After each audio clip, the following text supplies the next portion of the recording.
شروع اللہ کا نام لے کر جو بڑا مہربان نہایت رحم والا ہے۔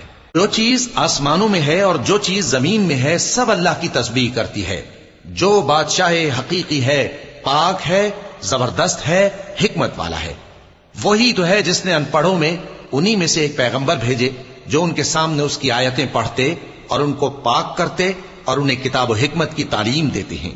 اور اس سے پہلے تو یہ لوگ کھلی گمراہی میں تھے، اور ان میں سے اور لوگوں کی طرف بھی ان کو بھیجا ہے جو ابھی ان مسلمانوں سے نہیں ملے، اور وہ غالب ہے، حکمت والا ہے۔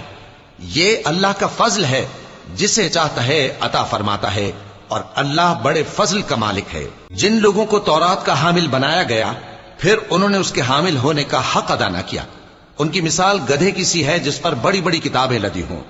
جو لوگ اللہ کی آیتوں کی تکذیب کرتے ہیں ان کی مثال بری ہے، اور اللہ ظالم لوگوں کو ہدایت نہیں دیتا۔